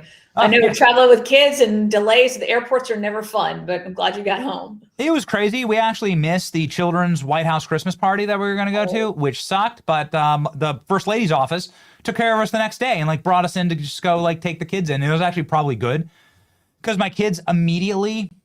I shouldn't say this, but whatever. We're going to talk about national security anyway. You're probably privy to tons of national security things, and know you're on the Ways and Means Committee, and you probably have a clearance and everything like that. But I caused a national security event when my 2-year-old son, upon entering the White House, immediately went sprinting over to Trump's podium. There's a podium where the president speaks from, and grabs it, right? And it's gold, and there's an eagle on it. And multiple security guys running up because that's the residence, right? Right up those stairs is the president's residence, and you're not allowed to go running up those stairs. But I'm sure they recognized he was not a threat, right? They probably smiling. Sure. Yeah. Sure. I mean, he's approximately as tall as Dr. Fauci, so you don't know, it could be a grown man. But what I'm saying here is we're thankful for that, and I'm sorry for the random story. We have other things to talk about. So let's talk about January 6th. Let's talk about that hoax and what the hell was going on. And the reason I say that is that everything from the pipe bomber to BBC getting sued, where is that right now? I'm not sure if you're on Loudermilk's committee or not, but I know there's plenty of Texans who had their lives destroyed over this. Your take, Congresswoman. You had people that were being attacked not only by the media but also by our own government. I mean, how they had to hire professional Hollywood producers to put together a committee where they were putting out only one side to try to make it as targeted, as hateful, and as offensive as they possibly could against Donald Trump. And these were made up facts, and the press was happy to run with it, to create their own narrative. I mean, look about the pipe bomb that happened. And that pipe bomb, by the way, that was placed right below my living room window. Between the RNC. Yeah, that's where my apartment is. It was right there. And then again, the narrative was it was some crazy, pro-Trump person who did it. It did not fit the narrative who they found, and they didn't go after it. And they've barely even talked about it. Thank God we've got outlets now like you Fox and others who are talking about it. But I really hope that this president wins this lawsuit, because I have been the victim of lies in the media, where it has been absolutely, it destroys, entire administrations. But it's also very dangerous when you look at, what happened like in the city of Irving just 10 years ago, when we had a Sharia law court threat. Where instead of actually reporting on the news, reporting what was happening, reporting about some of the hatefulness that was coming out of this community, they defended them. They made them martyrs. The imam who came after me, who they had on the front page of D magazine, looking like he has a halo. This guy ended up being everything that I said he was. He was a child sexual predator who was grooming a 13-year-old for sex. And guess what? They never talked about it. Instead, what they did is they make the person who is really trying to fight for our country, trying to defend the Constitution, trying to fight for our laws, they made me the enemy. And this is not the first time this has happened. It's not going to be the last time it happened. We've got to fight back. And I love the fact that he's got the resources to be able to go after people like the BBC and other news outlets who just continue the lies. It cannot continue happening. So tell me a little more about that. I mean, we've been radicalized to the number of Muslims that have moved into Texas, the Sharia law epic city. They're now trying to change the name, but there's whole communities that are breakaway communities in Texas. And a good example of this is a whistleblower came to us and leaked us the live TikTok when a Afghan in Texas, who's a taxi cab driver, was brought over here, millions of bucks we spent to bring this man named Muhammad to Texas. He's probably on welfare in Texas, and he's openly talking about the car bomb that he's building to blow up Fort Worth and Dallas, to blow up buildings. And we know how dangerous those bombs can be. You can, listen, the Oklahoma City bombing was a, car bomb. World Trade Center bombing is a car bomb. These are true threats, and he's openly bragging about it, saying he hates Texas. He wants to kill Texans. And it's like, what do you do about that? Your point about lack of assimilation in Irving, Texas, when I was trying to fight all this, they'd actually found 2 girls who had been shot and killed in an honor killing by their dad, who, by the way, was another cab driver, who had been shot and killed and left in one of our hotel parking lots. This was an honor killing. They are not assimilating. And the reason why he killed them was he thought that his daughters were becoming too westernized. So yeah, we have got to call this out. And look, we want to be a welcoming community. We understand that we are a country that was based on folks coming and immigrating here from other countries. Fine. But the thing that has always held us together is our principles, our love of the Constitution, our love of freedom, of being individuals. But we are so sensitive. I remember writing about this again 10 years ago.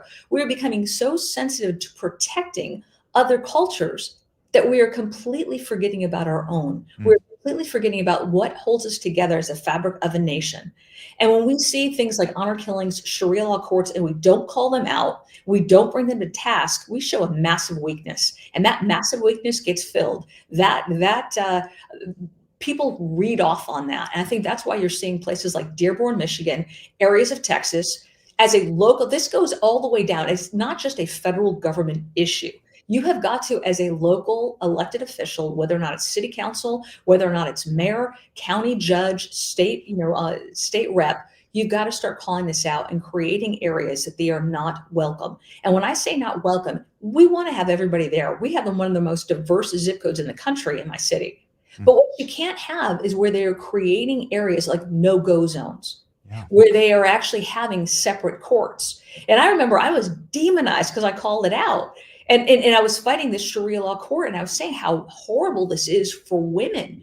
And instead of getting liberals who always say that they're on the side of women supporting me, they called me, demon. They called me an Islamist or an Islamophobe, a hater, a racist. Instead of actually supporting the position, we allowed this to happen. And unfortunately, as much as we love our Constitution in many regards, our First Amendment is what they hide behind and use against us. I think it's looking at laws, it's closing the loopholes. We understand the intent of the laws, but they're getting around the intent. And we've got to start looking at laws that can actually prevent what we're seeing happening. Yeah, well, the laws that used to prevent what we were seeing happen were decimated, not by even the boomer generation, but by their parents in the 1965 Hart-Celler Act that opened up societies that are incompatible with Western civilization. Yeah. This is incompatibility. Let's talk about Somalia. Somalia, you have an inbreeding coefficient of approximately 60% of the country is in first or second cousin marriages, child brides, genital mutilation. You have Sharia law. 99.999% of the entire population is living under Sharia law. It is an entire economy built on piracy and fraud. And someone's going to have to explain to me, and I've been waiting for this, Congresswoman, someone's going to have to explain to me why that's good for our nation. It's not good. It's not good for our nation at all. Having people come in from Afghanistan when we know that that country is absolutely broken, and having them come in here without really getting vetted. We know that we have allowed, especially in the last 5 years, not in the last year, because of Tom Home, because of Kristi Noem, because of President Trump, but the 4 years prior, we allowed 20 million people in here that we have no idea who they are. We have no idea their intent. We don't know where they came from. We don't know what their history is. And yeah, we absolutely need to start looking at our immigration system. I've always said when people ask, what are you going to do about immigration reform? Number one, let's close down our border first. Let's make sure that we have a secure border. We know who's coming over. That's been done. Now we have to actually go after the immigration system that has allowed those folks in. Then looking at what they're doing to our economy. Under the Biden administration, they were bragging about all these jobs that they were creating. The jobs that they were creating were government jobs or jobs for foreign workers. Finally, you've got an administration that gets it. That H-1B visa program has got to either stop right now until we understand the amount of just how it's being taken advantage of, or redone so that it doesn't exist. I mean, it cannot continue in the way it has, because it has absolutely hurt our American workers. Yeah, you already have an O-1 visa. You don't need H-1B visas. They need to be shut down entirely. Would you be for repealing Hart-Celler? It's been an absolute atrocious mistake. I think we try to overcorrect in our country, and we pass these massive laws that we don't look at the unintended consequences. Yes. And I think what you need to do is, if you're going to pass a law like that, put a number on it. And when you see that hockey stick growth, recognize the fact, wait a second, this was not the intent. That's not what we wanted to happen, and block it. But we haven't. We kept making exception after exception. Even like with the H-1B visa programs, we had exceptions where there wasn't a cap. There wasn't a cap for academics. There wasn't a cap for NGOs. And we see it skyrocket. And again, what that's done is it has hurt American workers. It's hurt American wages. And it has opened up opportunities for people to come into our country that, quite honestly, don't need to be here, don't want to be here, but are here to take advantage. I think your example of what's happening in Minnesota, where the Somalian population is right on, dead on. You're a member of Congress who serves with Ilhan Omar. I don't know if you share offices with her, but what should happen there? She's right down the hall, by the way. She's like 4 doors down on the same floor. Okay, well, what the hell should happen there? I mean, this is... you have the White House posting about how she married her brother, dropping the documents on it, and then talking about the DNA evidence that proves it. Yeah, I think when you obviously we have had multiple members of our House investigated. If they have charges like they do, and they seem to be based on fact, that needs to be investigated. And if she's found, charge her with a crime. Just because you're in Congress and a Democrat doesn't mean that you don't have to be up to the same standard of law that everybody else does. It seems like we have seen whistleblower after whistleblower say that the FBI, DOJ, you name it, will not ask questions of Democrats. We saw it with Hunter Biden. We've seen it with the Clinton Foundation. That needs to happen. I am very hopeful that under Kash Patel and under Pam Bondi, those things are going to happen. But the question is, what happens after that, after 3 years? Are we still going to be able to have laws in place that force the FBI, the DOJ to do their job? And that's exactly the types of solutions that we're looking for right now. I recognize the fact that you've got 3 independent branches of the government. We don't want to be able to tell, the legislative branch doesn't need to be able to tell the judicial branch what to do, but we've got to hold them accountable. We've got to hold them responsible. And I feel like that hasn't happened in the last decade. Yeah, it clearly hasn't happened in the last decade. It's really ripping the country apart. Of course, Minneapolis has become Mogadishu, and you're seeing the epic amount of fraud there. You're seeing Epic City in Texas. Yeah. And I think a lot of Americans are starting to wake up wait a second, there is true incompatibility. Every member of Congress comes on here and talks about how we're a nation of immigrants and we're a melting pot. No, we're not. What are you talking about? Have you studied American immigration law up until 1965? and that like 99% of it was from Christian countries and from European countries and from countries that shared the Western civilization traditions of our people, the people that built this nation. I'm so sick of the psyop. Like I'm tired of it. No, America wasn't built by Somalians. And that culture couldn't build America because that culture is incompatible with America. So I'm tired. I'm tired of like that thinking, and I'm tired of people, especially people in Congress, not saying you're doing this, but people in Congress like not understanding the laws they passed that created these problems, right? My family immigrated from Italy, from Ireland. I mean, we did.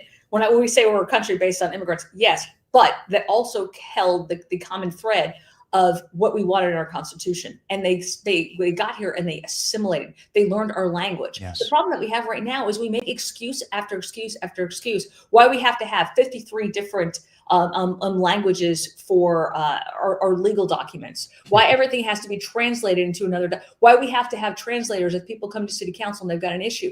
Stop. Recognize the fact that we have a common language.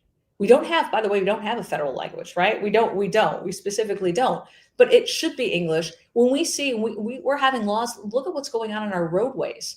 I've got a number of bills right now for CDL people, for commercial driver's license, where you're seeing them go to places like New York and California. They can't speak the language. They're here illegally. And yet we are giving them a license. When I say we, I mean California, I mean New York, their governments are giving them licenses to be able to drive, which is basically mini missiles on our highways. They're killing people, and yet we're not holding them accountable. So there's a lot of laws that we can put in place. We are trying. We're fighting right now to keep the government open after January 20th. We're looking at healthcare costs that are rising. There's a lot of things, but I think we can also walk and chew gum at the same time.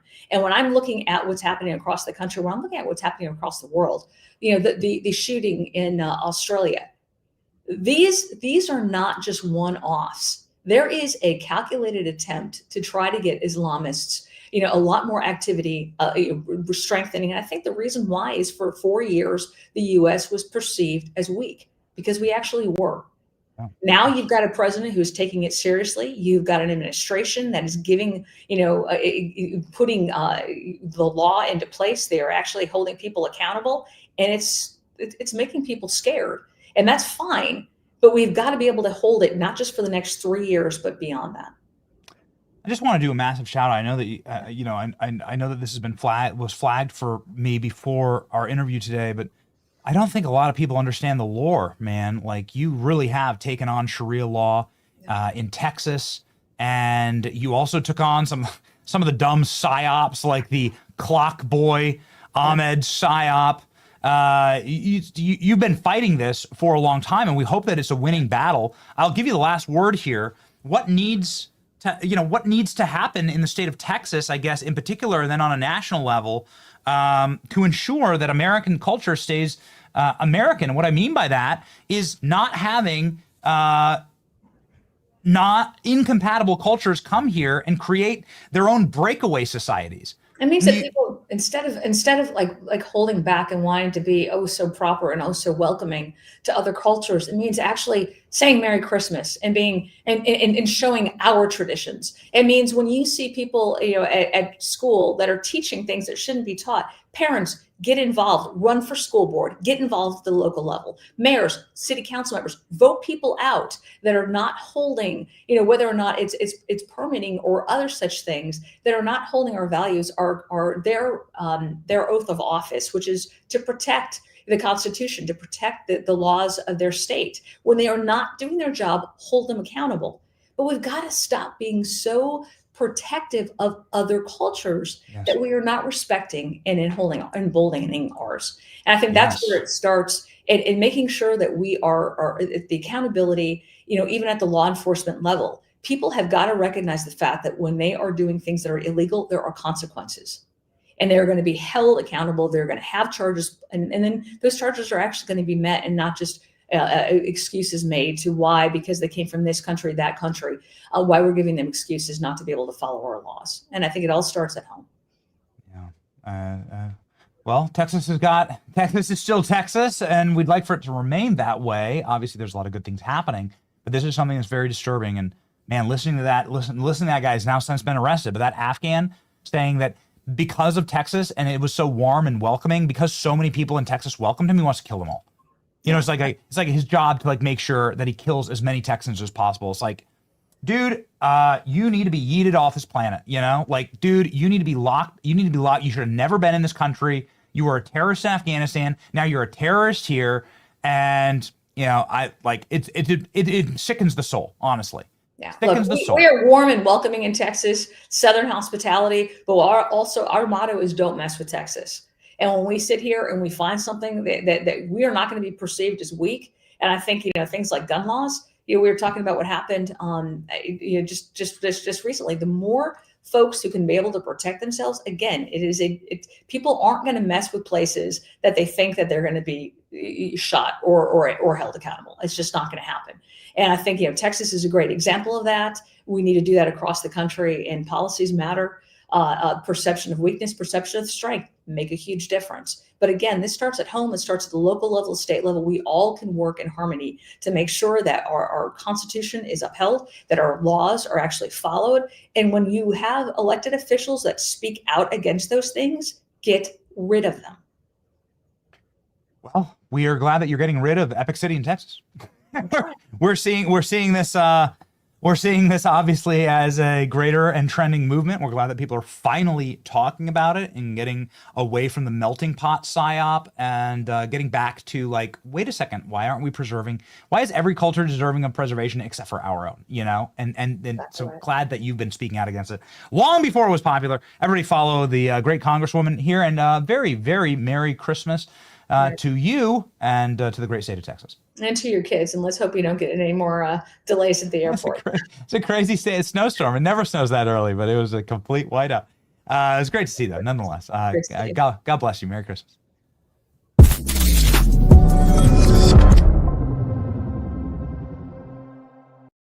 A perfect Christmas gift for, look at this. It's not the box. Guys, yeah, let me know the box is in a shot. My box, the box of Christmas ornaments. I'm sitting here looking at Christmas ornaments. They're also on the tree behind us here. And we've also hung ornaments on the AR-15s. I don't know if that's you. I don't know if that's what you want for Christmas. Maybe your dad does want an AR-15 for Christmas. Do you want an AR-15 for Christmas? Would it be really hard to wrap? I mean, yeah, that's something that if you wrap it, people are going to know exactly what the present is underneath the tree. It's not going to be a huge surprise. So that's up to you, right? Something else that you probably want is drinkable water in your home. Unfortunately, we have a lot of infrastructure problems in this country. A lot of water ain't good for you or has a ton of stuff like fluoride in it that is not good for your children, that obviously has been proven to be detrimental, along with a ton of other chemicals that get dumped into this stuff. You know, a lot of the water is taken like directly from sewage runoffs, and they run it through an osmosis process, and they call it clean drinking water. It's gross. Anyway, the point is that Cove Pure is a water purifier that is so much better than anything we've ever had. We have one at my house.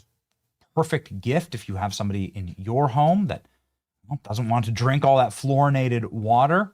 Cove Pure is extremely easy to install. You just pretty much just set it up. It's like so easy. I don't consider myself particularly handy around the house. Super easy for me to set up. It's sleek, it's nice, looks good, and it makes your water taste, well, kind of like the well water that I grew up on, right? Something that's like completely all natural. This is a wonderful way to cut back also on like sugar drinks or bad stuff that you drink. And if your tap water doesn't taste good, this provides a pure and clean, no aftertaste drink of water, ladies and gentlemen. This is the perfect gift for your loved ones this Christmas. You'll actually use it. I highly recommend Cove Pure. I'm partnering with them to give you a special $250 discount with my link, covepure.com/Benny. That's covepure.com/Benny. That's $250 off, covepure.com/Benny. And hurry, get yours before the actual sale ends. Kamala Harris is stepping towards another White House run. Oh, goody. Let's go ahead and read this one. I can't wait. Kamala Harris isn't planning on going gently into the night.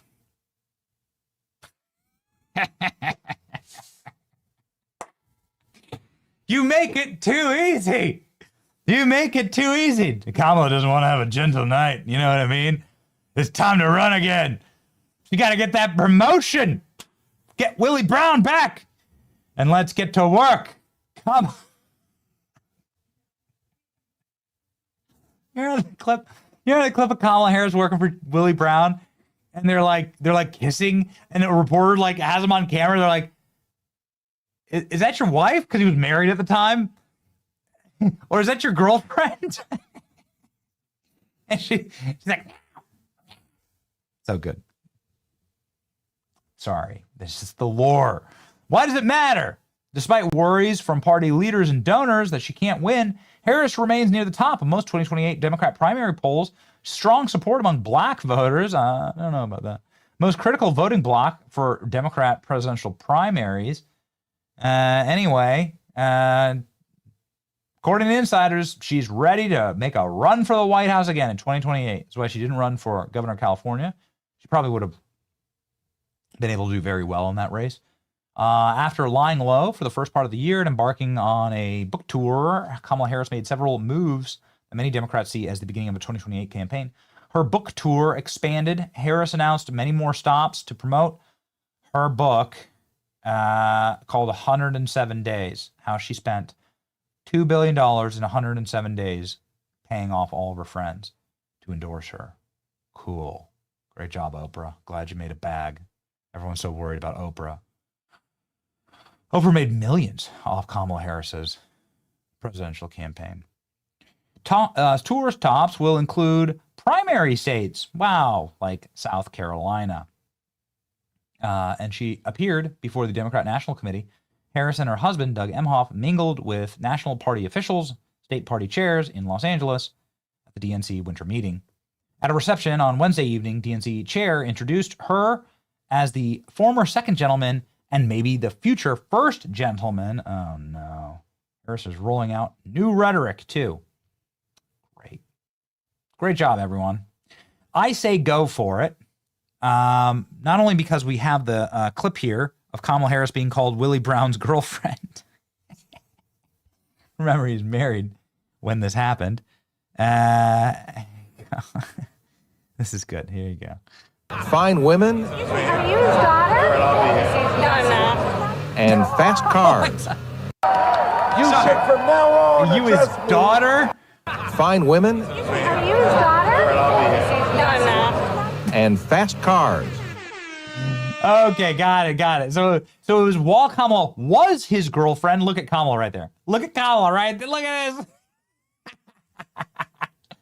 Look at that, how she's like elbowed her way into the shot to stand right next to him like his spouse when his wife's there. What a monster. What a monster she is. It's while Kamala Harris was dating Willie Brown while he was married in order to get a promotion and a bunch of free cars. According to this report, it's like completely damning. Kamala Harris was put on all these powerful boards, got all these free vehicles, got a rent paid for. It was great. That was great. Man, working for the Willie, Kamala Harris was really able to get ahead. And yeah, that's the clip I was thinking about. That's really funny. So it's even worse, actually, than being asked if he's his girlfriend. It's that she was his girlfriend, asked if she's his daughter, because he's 30 years older than her. Oh, man. All right, let's see. What do the markets have to say about Kamala Harris as a Democrat nominee? Polymarket. Let's check it out.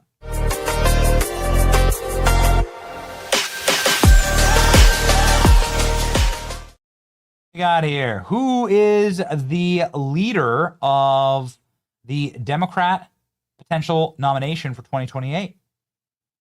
So the betting market has Kamala absolutely a buy right now. Goodness gracious. Democrat presidential nominee in 2028. Gavin Newsom is running away with it at 37%. This is just the probability of it happening. But these polls have been more accurate than any poll in America, and properly predicting an enormous amount of the results over the last few election cycles. And the probability of Gavin Newsom being it is right there, hovering at about 40%. Who else is on the list? AOC, Coming in second place, Josh Shapiro and Kamala Harris. Woo. Okay. All right, I guess we'll see. Is Ilhan Omar on the list? We got a brand new video of Ilhan Omar. This is funny. We got that? You got that loaded up? Let's go ahead and check in and see. What happened to Ilhan Omar? ALX sent this without any explanation. So what is it? He just said LOL. So let's watch it together. Can I ask you your response to Tom Homan saying you're under investigation for immigration, possible immigration violations? Just any response you have to what he's saying in the public. I have a response because I don't know what they'll be investigating. So you don't think they would find anything? Absolutely not. Why do you think they keep bringing this up in the media? They're sick. That was my old friend Nick Ballasy asking the question. I gotta send him a text. Nick, just go for the jugular, dude. Just be like, why'd you marry your brother? Here's the documents that prove it. Just go for the jugular, just like do it. Here's the document. This is the White House posting the document. Yes, Ilhan Omar married her brother, and they did a hard tag. There you go. Just do it. Nick, don't play nice. He's the reporter there who's asking the question. He's a great dude. Nick Ballasy. Okay, well, ladies and gentlemen, Kamala Harris running is awesome. I think it's great news. Oh, the debates between Kamala Harris and J.D. Vance. Please, I'm begging you, let it happen. Pentagon launches full command investigation into Senator Mark Kelly over serious misconduct allegations. This is going to be big. Got a lot of friends at the Pentagon, and they tell me that this is really something that's happening, and that the court-martial may happen, that Mark Kelly may lose rank over this. Office of Secretary of War on Monday escalated its preliminary review of Mark Kelly to a full command investigation. The investigation into Kelly's serious allegations of misconduct has intensified, according to a Pentagon official. According to Punchbowl News, new probe in conjunction with the Department of War's General Counsel. The department previously announced that it had launched the formal review of allegations against Kelly over a video calling service members who refuse illegal orders. So Mark Kelly is there saying don't follow orders because he wasn't able to alliterate or illuminate any illegal order. So he's just pretty much telling uniformed armed service members that they shouldn't follow orders. Well, you're not allowed to do that, especially if you served in the military. Department of War official confirmed to Fox News Digital that Secretary of War is escalating his preliminary review of Mark Kelly to an official command investigation. Retired Captain Kelly is currently under investigation for serious allegations of misconduct. Further official comments will be limited to preserve the integrity of the proceedings. Kelly said in a statement that it should send a shiver down the spine of every patriotic American that the Secretary of Defense would abuse his power like this. Bro, you're the guy who said don't follow orders. You're the guy who said it. You do this yourself. It's the old step on a rake thing. It's dumb. These guys are dumb. Ilhan Omar is dumb. Kamala Harris is dumb. So be thankful this Christmas season for enemies that are so dumb. You shouldn't be dumb. Invest in gold, ladies and gentlemen. Advantage Gold can take care of you in this Christmas season. They've been a sponsor of this program. And, well, quite frankly, gold has done great as an asset class. In my portfolio, I own just a little gold. I diversified. You can flip your entire 401k or our IRA into a retirement account that is backed by physical gold. You can sit back and watch the winning happen. It's one of America's number one rated precious metals company. 5 stars. Show you how to move your retirement savings into physical gold and silver, tax-free and penalty-free. An IRS-approved strategy can do it for you today. Do it before Christmas. Go to Advantage Gold right now. Text Advantage Gold by texting the word Benny, B-E-N-N-Y, to 85545 right now. That's B-E-N-N-Y to 85545. You'll instantly get your free gold investment kit. It's a $49 value sent right to your inbox. Don't wait. The gold rally is breaking records. I think it's going to go even higher. Text Benny to 85545 right now. All right, ladies and gentlemen. What a show. Boy, at noon, look at what we did, boys. We packed a lot in that show. Holy smokes. Goodness gracious. Thankful though. We got a message from Based Brook. Okay, Based Brook. I think that you actually sent it, ALX. So before we pop off here, why don't we post this new reporting from Fox News from Based Brooke Sigmund, one of our favorites at Fox. Exclusive, the FBI did not believe it had probable cause to raid Donald Trump's Mar-a-Lago in 2022, a move that, of course, backfired horribly on Democrats. It moved forward amid pressure from the Biden DOJ, with an official saying that he didn't give a damn about the optics of the search. Wow. So that was a totally illegal raid. You know who was on screaming till his voice cracked was Mike Davis about that. So it looks like the FBI that was forced to do this raid by the corrupt Biden DOJ. This should come as absolutely no surprise to you. We are fighting evil. How do we fight evil? With the word of God, our verse of the day today, Galatians 4. Love a good Galatians verse. It's an awesome book of the Bible. But when the fullness of time has come, God set forth his Son, born of a woman, born under the law, and redeemer of those who were under the law. He was there to redeem us. Ladies and gentlemen, the New Testament was written. Christ is the way, the truth, and the light. Nobody comes to the Father except through Christ. That is where our salvation emanates from. That is where Christendom and Western civilization emanates from. It's where our peace and our joy emanates from. It's what Christmas is all about. And we ain't going to forget that. Ladies and gentlemen, God sent his Son to die for us, born an innocent little baby on Christmas Day. We're excited. I'm excited to spend Christmas with my kids, man. We're hyped about it. And we're thankful. I was talking with my wife about this morning. We're so thankful because it gives you great purpose in life. You pop up the photo of a little family photo. This is my purpose. I hope it's your purpose too. Do you have kids? Do you want kids? Do you have grandkids? Man, this is just the cheat code. Unlocking purpose in life is engaging in the first command that God gives all of us, which is to go out and be fruitful and multiply. It's the first command from God. And everything centers around that. And then it gives you clarity. It gives you clarity of purpose. And I come home and I know what I'm fighting for. I kind of am sad about guys who don't have that. Like guys who come home and they're like, what am I fighting for, my dog? Nah, bro. What am I fighting for? Like some esoteric idea written down on a piece of paper a long time ago? Nah, bro. No. All of those things were written by fathers, by men who had families, who had something that they wanted to protect. And that's where that comes from. The family was first. The family predates everything. And this is it. My team is really angry now about the dog comment, saying, there are definitely some dog dads on the team. That's fine. I'm just trolling you. I'm bullying you live on the feed to go out, be parents. I tell audiences of thousands this, millions this, and I say it to you. If you're a member of this audience, if you're a subscriber to the channel, this is the way that you unlock the gifts that God has for you in life. And God has different purposes for all of us. But I'm saying this should be something that is essential to your American dream, because it is part of the American dream. All right, ladies and gentlemen, God bless you. Have a beautiful day, and expect some updates from me and General Flynn at Mar-a-Lago tonight. Whew, what a wild season we've been through. March with us on to victory. In the end, we win. It's your boy Benny. See you. Tired of bad guys? Fear no more. Introducing Lil Knights, the ultimate look for kids, teens, and young adults. Easy to put on and ready for adventure. Whether it's playtime or go time, suit up and stand tall. Order your Lil Knights armor today.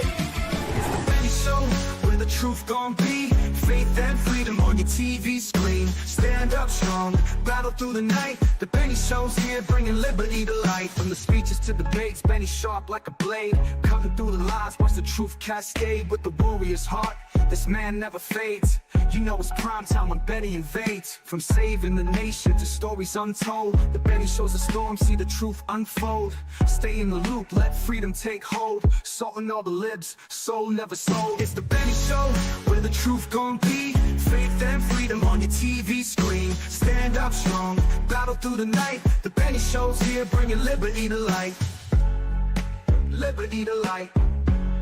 Bringing liberty to light. Liberty to light. bringing liberty to life. From the speeches to debates, Benny sharp like a blade, cutting through the lies, watch the truth cascade. With the warrior's heart, this man never fades. You know it's prime time when Benny invades. From saving the nation to stories untold, the Benny shows the storm, see the truth unfold. Stay in the loop, let freedom take hold. Salting all the libs, soul never sold. It's the Benny Show, where the truth gon' be. Faith and freedom on your TV screen. Stand up strong, battle through the night. The Benny Show's here, bringing liberty to light. Bringing liberty to light. Bringing liberty to light. Bringing liberty to light. Bringing liberty to light.